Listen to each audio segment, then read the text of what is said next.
కదా. మొదటి ధనవంతుడు లోక 12, రెండవ ధనవంతుడు లోక 16, మూడవ ధనవంతుడు లోక 18.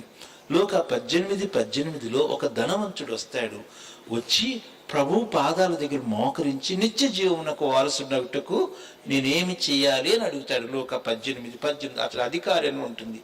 అయితే ప్రభు అంటాడు, ఏమంటాడంటే, నీ ఆస్తిని అమ్మి పేదలకు ఇచ్చును, నన్ను వెంబడి.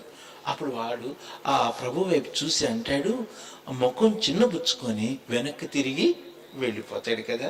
తన ఆస్తే ముఖ్యమైంది, ప్రభు ముఖ్యమో కాలేదు. తను బాల్యం నుండి భక్తిగా ఉన్నాడు, కానీ దేవునికి సమర్పించుకోవటానికి ఇష్టపడలా. దేవుని యొక్క ప్రణాళిక తన పట్ల తను ఏం చేయలేకపోయాడు, గ్రహించడు.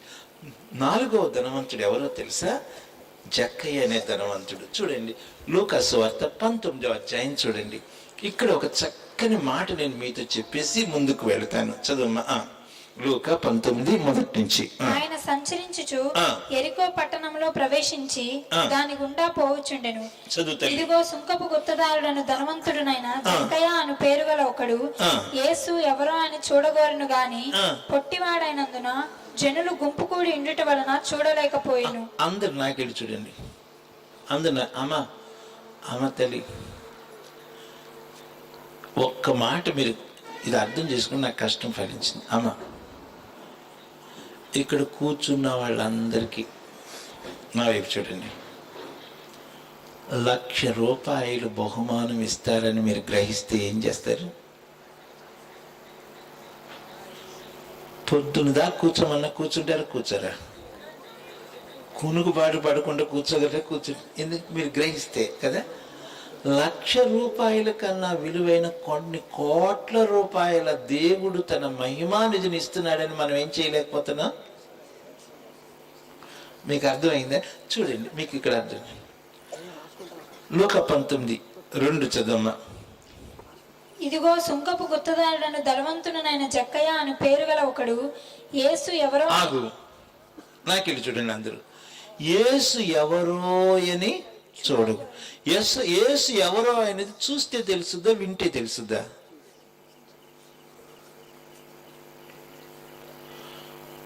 అమ్మ బాబాయ్ అందరూ సైలెంట్ అయిపోయారు. చూస్తే తెలుసుద్దా, వింటే తెలుసుద్దా? చూస్తే ఏం తెలుసుద్ది? ఏమీ తెలియదు కదా. ఇక్కడ ఈ అంకుల్ని చూశాను, ఈ అన్నయ్యని చూశాను. చూస్తే నాకేం తెలిసింది? ఏమీ తెలియలే. తెల్ల చొక్కా, తెల్ల ప్యాంట్ వేసుకున్నారు, కొంచెం పెద్ద వయసు అని తెలిసింది, అంతే. ఆయన పేరు ఏమని తెలిసిందా? నాకు ఏ ఊరని తెలిసిందా? చూస్తే ఏం తెలిసింది? ఏం తెలియదు. వింటే, మీలో కొంతమంది నన్ను ఇదే మొదటిసారి చూస్తున్నారేమో, నన్ను చూశారు, మీకు ఏమైనా అర్థమైందా? నేనెవరో, ఏంటో, ఈయన ఎవర్రా బాబు, ఈయనేదో తెల్లటి గడ్డం వేసుకొని తెల్లంటికలు వేసుకుని వచ్చాడు, తిమోతి గారు ఏమన్నా పట్టుకొచ్చారు అని అనుకున్నారేమో. ఇక నా పేరు ఏమన్నా బోర్డు రాసుకున్నానా? పలానా విజయవాడ నుంచి వచ్చాను, దేవరాజు పాస్టర్ అని ఏమన్నా రాసుకున్నాను? నన్ను గురించి చెబితే కానీ మీకు అర్థం. మరి యేసు ఎవరో అని ఏం చూడగోరాడు? ఈ ఎలా ఉంటాడు? లావుగా ఉంటాడా, ఎత్తుగా ఉంటాడా, అదే పొట్టోడా, అదే చూడగోరాడు? ఇది ఈ ఒక్క ముక్క మీకు అర్థమైతే నా కష్టమంతా ఫలించినట్టే. ఈనండి జాగ్రత్తగా. జక్కయ్య ఏం పని చేసేవాడు?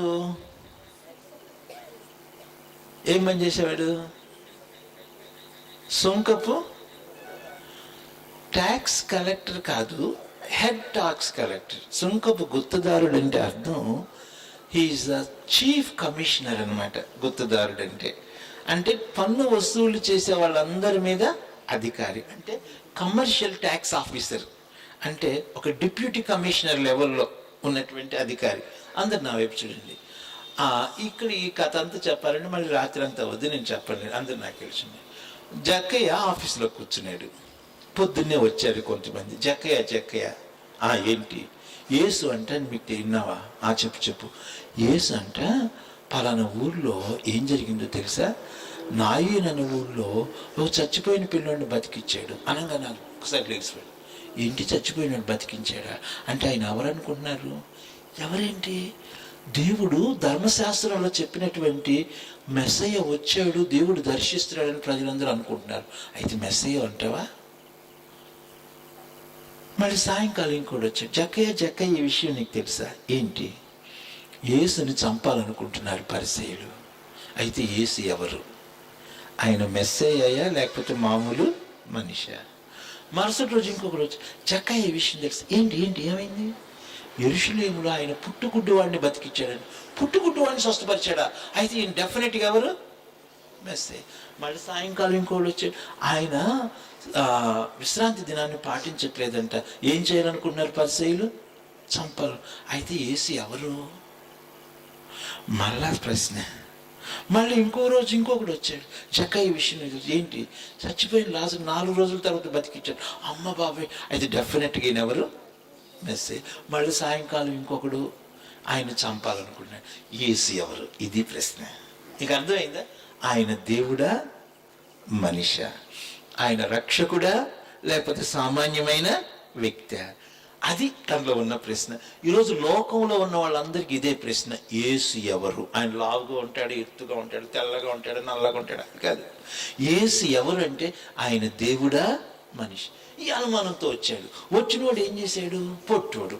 ఈ పొట్టోడని ప్రతి అక్షరం నేను రాత్రి అంతా చెప్తాను, కానీ టైం లేదు కాబట్టి గబగబా వెళ్ళిపోదాం. చెట్టు ఎక్కాడు. ఆ చెట్టు ఏంటో తెలుసు? మేడి చెట్టు.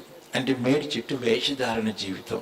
మేడి చెట్టు మతానికి సాదృశ్యంగా ఉంది. సరే, ఆ చెట్టు ఎక్కి ఆ చెట్టులో నుంచి ఎవరిని చూడాలనుకున్నాడు? యేసయ్యను చూడాలను. నేను యేసును చూడాలి కానీ యేసు మాత్రం నన్ను చూడకూడదు అనుకున్నాడు. సరే, చెట్టు ఎక్కాడు. అక్కడి నుంచి వస్తున్నాడు యేసయ్య. దగ్గరికి వచ్చాడు. అమ్మ వచ్చాడు నాయన అనుకున్నాడు. వచ్చినోడు వెళ్ళకుండా ఏం చేశాడు? ఆయన చెట్టు కింద ఆగాడు. చెట్టు కింద ఆయన గుండె డామ్ అంది, ఇక్కడ ఆగాడు ఏంట్రా అని. ఆగినోడు ఆగకుండా ఏం చేశాడు? పైకి చూసాడు. పైకి చూడగానే పై ప్రాణం పైకి పోయినట్టుంది. చూసినోడు చూడకుండా ఏమన్నాడు? జక్కయ్య. అనుమానం కాస్త పోయింది. ఈయన మెస్సయ్య కాకపోతే నేను ఎక్కడున్నానని నాకు ఆయనకి, ఈయన మెస్సయ్య కాకపోతే నా పేరు ఆయనకి తెలియదు. కాబట్టి ఈయన ఎవరు? డెఫినెట్గా మెస్సయ్య అని ఎప్పుడైతే గ్రహించాడో కిందకు వచ్చి, అయ్యా నాకు ఆస్తి వద్దు, నాకు నువ్వే కావాలి. దేవునికి బాగా పైకెత్తి దేవునికి స్తోత్రం చెప్పండి. పెద్దగా చెప్పాలి. ఇద్దరు వచ్చిన వాళ్ళందరూ చెప్పండి.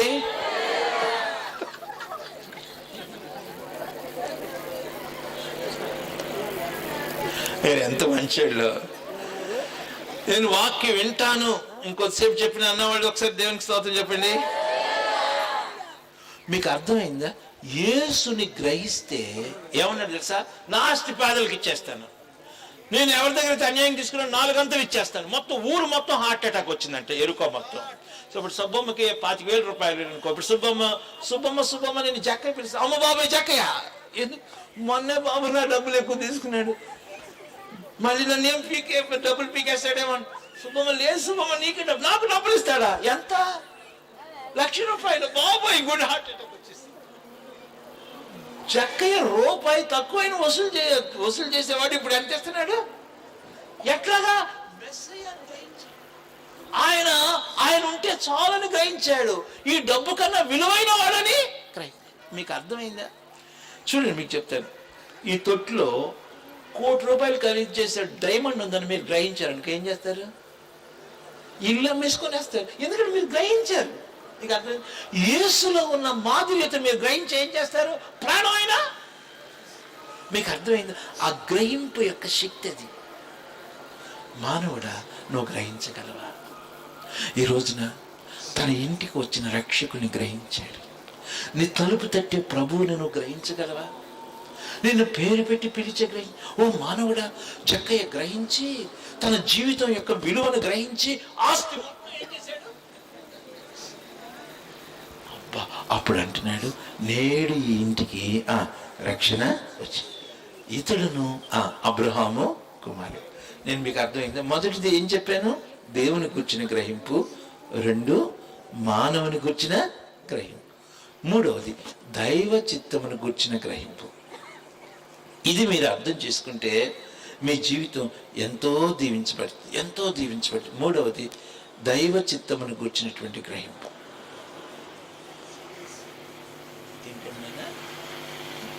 తర్వాత ఓకే, థ్యాంక్ యూ. మూడవది దైవ చిత్తమును గూర్చిన గ్రహింపు. గమనించండి, ఇది కొంచెం జాగ్రత్తగా వినండి. జాగ్రత్త. మీరు మూడవ మెట్టు కనుక మీరు గ్రహిస్తే నా కష్టం అంతా ఫలించింది. అందరు నాకెడు చూడండి. చక్కగా బాస్పెట్లు వేసుకుని ఒక్క ముక్కలో చెప్పి ముందుకు వెళ్ళిపోతాను. సొలొమోను జ్ఞానవంతుడా కాదా? చెప్పండి, పెద్దగా చెప్పాలి. ఈ భూమి మీద సొలొమోను అంత గొప్పవాడు ఎవరైనా ఉన్నారా? కానీ దైవ చిత్తాన్ని సొలొమోను ఏం చేయలేదు, గ్రహించలే. భయంకరంగా విధేయుడైపోయాడు. అందుకే నేను చెప్తున్నా, చాలా మంది విశ్వాసులు దైవ చిత్తాన్ని గ్రహించడం లేదు. అందువల్ల ఎంత నష్టపోతున్నారో తెలుసా? తమ సేవా జీవితంలో, తమ వివాహ జీవితంలో, తమ యొక్క అనుదిన జీవితంలో ఏం గ్రహించట్లా? ఏం చేయించట్లా? దేవుని చిత్తమును. నేను మీతో చెప్పిన లోతు గొప్పవాడా కాదా? చెప్పండి. నీతిమంతుడా కాదా? చెప్పండి. పెద్దగా చెప్పాలి. నాకు నువ్వు పెద్దగా చెప్తే అర్థం ఏంటంటే మీరు వినటానికి ఆసక్తిగా ఉన్నారని అర్థం. లేకపోతే ఇంక ముగిచ్చయ్యా అంటున్నారేమో అనుకుంటున్నాను. లోతు నీతిమంతుడా కాదా? చెప్పండి పెద్దగా. మంచోడా కాదా? కానీ దేవుని చిత్తాన్ని ఎటులేడు? నీళ్లు పారే దేశం, యెహోవా తోటవలున్న ప్రాంతం, కుటుంబం అంతా నాశనం అయిపోయింది, భ్రష్టులు అయిపోయారు. ఏడవాళ్ళు బిడ్డలారా, దైవ చిత్తాన్ని గ్రహించలే. ఈ 3 మాటల మీద 3 రాత్రులు చెప్పేయచ్చు. నేను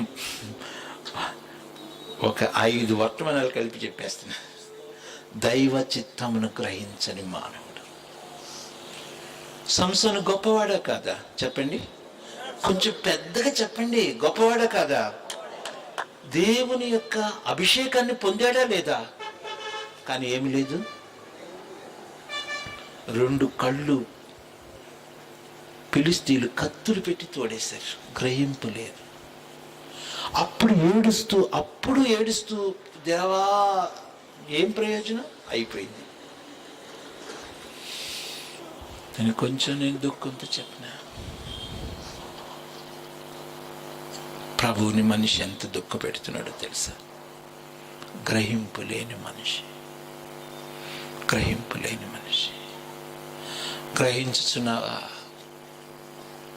నీ పట్ల మహోన్నతుడైన దేవునికి ఎంత గొప్ప ఉద్దేశం ఉందో గ్రహించుచున్నావా?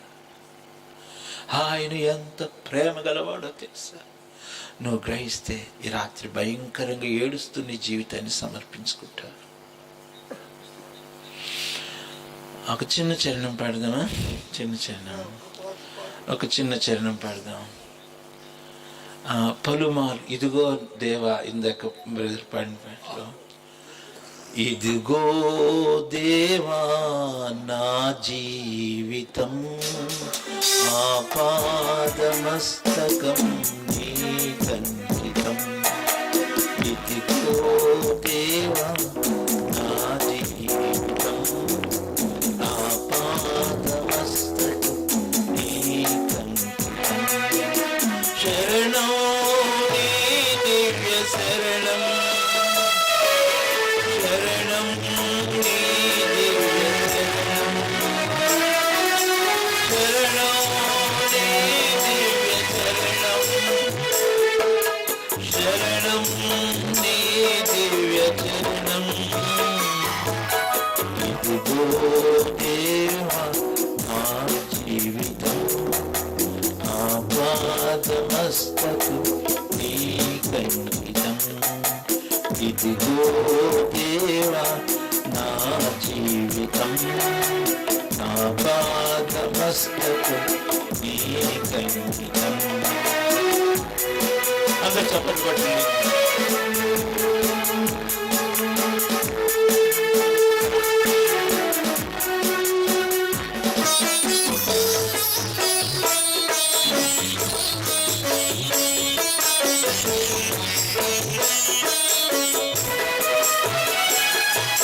పలుమార్లు వైదొలగినాను,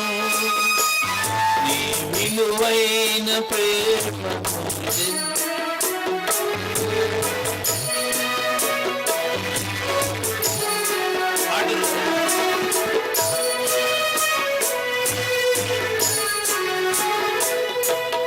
పలుమార్లువై తొలగినాను నీ పరలోక ప్రేమను నీ దివ్యమైన కృపను తగినట్లు జీవించనైతేనే అయినా నీ ప్రేమతో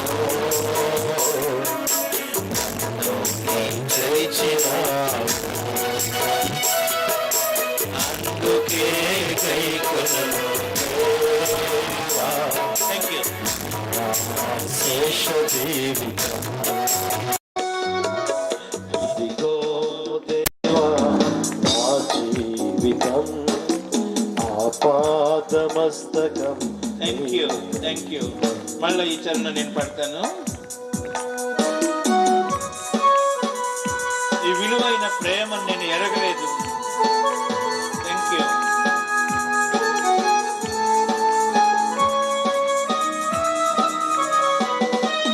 పలుమార్లు దొలగినాను నీ పరలోక దర్శనము నుండి విలువైన నీ దివ్య పిలుపును నే తగినట్లు జీవించనైతి. పలుమార్లు తొలగినాను నీ పరలోక దర్శనము నుండి నీ విలువైన దివ్య పిలుపుకు నే తగినట్లు జీవించనైతి. అయినా నీ ప్రేమతో నన్ను నీ దరి చేర్చినావు. అందుకే కైకొనుము దేవా ఈ నా శేష జీవితం. ఇదిగో దేవా నా జీవితం ఆపాదమస్తకం నీకంకితం. ఇదిగో దేవా నా జీవితం ఆపాదమస్తకం నీ. ప్రియబిడ్డలారా, జక్కయ్య ఎంత గొప్పవాడో తెలుసా? నేను ఈ రాత్రి చెప్పన చాలా విషయాలు నేను మీతో చెప్తాను. ఆ గ్రహింపు మానవుని ఎంత ఉన్నత స్థితికి తీసుకెళ్తే చెప్తాను వినండి. ఆ రాత్రి జైలు సౌలు దగ్గరికి వస్తాడు, పౌలు గారి దగ్గరికి వస్తాడు. ఆ రాత్రి జైలు కంపించేస్తుంది కదా, మహాభూకంపం కలుగుతుంది. చెరసాల్లో ఉన్న వాళ్ళందరూ రక్షించబడతారు. జైలు అధికారి వచ్చి, అయ్యలారా నేను రక్షణ పొందుటకు నేనేమి చేయాలి? మీరు ఒక మాట అడిగినా, జైలు అధికారి బాప్తిజం ఎప్పుడు తీసుకున్నాడు? రాత్రి ఎన్ని గంటలకు తీసుకుని ఉంటాడు? 12 గంటలకో 2 గంటలకో 1 గంటకో కదా. అంత రాత్రి ఎందుకు తీసుకున్నాడు? ఎందుకు అప్పుడు ఏమన్నాడు చెప్పిన? అయ్యా లేట్ అయితే మళ్ళీ ఇంకో భూకంపం వస్తే నేను నా భార్య చచ్చిపోతాను. ఇప్పుడు ఇచ్చేసి దేవుని శక్తిని గ్రహించాడు. నేను తర్వాత ఎవరు కాపాడుకొని రాయా అప్పుడు బాప్తిజం తీసుకున్నాను అంటలా. నువ్వు ప్రభువుని గ్రహిస్తే నీ ఆస్తిని వదిలిపెట్టేస్తావు, నీ అంతస్తులు వదిలిపెడతావు, ఇంకొంచెం తెగించి చెప్పిన నీ కులాన్ని వదిలిపెట్టేస్తావు, నీ కలిగిందంతా వదిలేస్తావు. నాకు ప్రభు కావాలి, ఆయన ప్రేమను నీవు గ్రహించుచున్నావా? ఈ మాట చాలా గొప్పది. నేను ఇక్కడ ఏడుస్తూ చెప్పినాను. చాలా మంది గొప్ప వాళ్ళు ఆయన చిత్తమును గ్రహించక భయంకరమైనటువంటి నష్టాల్లోకి వెళ్ళిన వాళ్ళు ఉన్నారు. భయంకరమైన నష్టం, కోలుకోని పరిస్థితి. అమ్మో, మానవ జీవితమును గూర్చిన గ్రహింపు. అది గ్రహించిన వెంటనే ఉన్నపాటు నిలబడ్డాడండి. ఇంకా ఇంట్లోకి కూడా వెళ్ళ, రోడ్డు మీద నిలబడి, ప్రభువా నా ఆస్తిలో సగం పేదలకి ఏమిటయ్యా చెక్క ఇంత అడావుడిగా చెప్పేస్తాను, తర్వాత ఆలోచించుకొని చెప్పు. లేదు లేదు, నేను గ్రహించాను. ఐ వాంట్ ద లార్డ్, నాకు ప్రభు కావాలి, ఈయన మెస్సయ్య, తండ్రి అయిన దేవుడు పంపించిన రక్షకుడు ఈయనే అని గ్రహించిన తక్షణమే ఏం చేస్తున్నాడు చెప్పండి? ఆ గ్రహింపులో ఉన్న గొప్పతనం అది. నేను మీతో చెప్పాను, అమ్మ నువ్వు గ్రహిస్తున్నావా? అయ్యా ఇక్కడ పెద్దలు వృద్ధులు ఉన్నారు, నువ్వు గ్రహిస్తున్నావు. నువ్వు గ్రహిస్తే నువ్వు ఎంత గొప్ప వ్యక్తి అయిపోతావా? మామూలుగా కాదు. మానవుని గూర్చిన గ్రహింపు చెప్పాను, దైవ చిత్తమును గూర్చిన గ్రహింపు చెప్తున్నా. అక్కడ నేను ఇంకొంచెం లోపలికి తీసుకెళ్ళినా మీకు అది రాత్రి అంతా చెప్పినా మీకు తరగదు. దానియేలు గ్రంథం 9వ అధ్యాయానికి రండి. 9వ అధ్యాయం 23వ వచనం. దానియేలు గ్రంథం 9:23. నీవు బహుప్రియుడవు గనుక చదువుతల్లి, నీవు విజ్ఞాపన చేయును ఆరంభించినప్పుడు ఈ సంగతిని నీకు చెప్పుటకు వెళ్ళవలనని ఆజ్ఞ బయలుదేరిను. ఈ వాక్యం జాగ్రత్త చూడండి బాబు బైబిల్లో. కావున ఈ సంగతిని తెలుసుకొని నీకు కలిగిన దర్శన భావమును గ్రహించుము. నువ్వు గ్రహించుము. తర్వాత ఇంకొంచెం ముందు 22 కూడా చదువుతారు. 20 నుంచి చదువు. నేను ఇంకా పలుకుచు ప్రార్థన చేయుచు పవిత్ర పర్వతము కొరకు నా దేవుడైన యెహోవా ఎదుట నా పాపమును నా జనము యొక్క పాపమును ఒప్పుకొనుచు నా దేవుని విజ్ఞాపన చేయుచును అనుకుంటుని. నేను ఇలాగున మాట్లాడుచు ప్రార్థన చేయుచునుండగా మొదట నేను దర్శనమందు చూచిన అతి ప్రకాశమానుడైన గబ్రియేలును ఆ మనుష్యుడు సాయంత్రపు బలి అర్పించే సమయమును నాకు కనబడి నన్ను ముట్టెను. అతడు నాతో మాట్లాడి ఆ సంగతి నాకు తెలియజేసి ఇట్లనెను, దానియేలు నీకు గ్రహింప శక్తినిచ్చుటకు నేను వచ్చి. నేను మీతో చెప్పిన దైవ సేవకులకు స్పెషల్గా చెప్తున్నాను, ఈ గ్రహింపు శక్తి దేవుడు ఇస్తే తప్ప మనకి రాదు.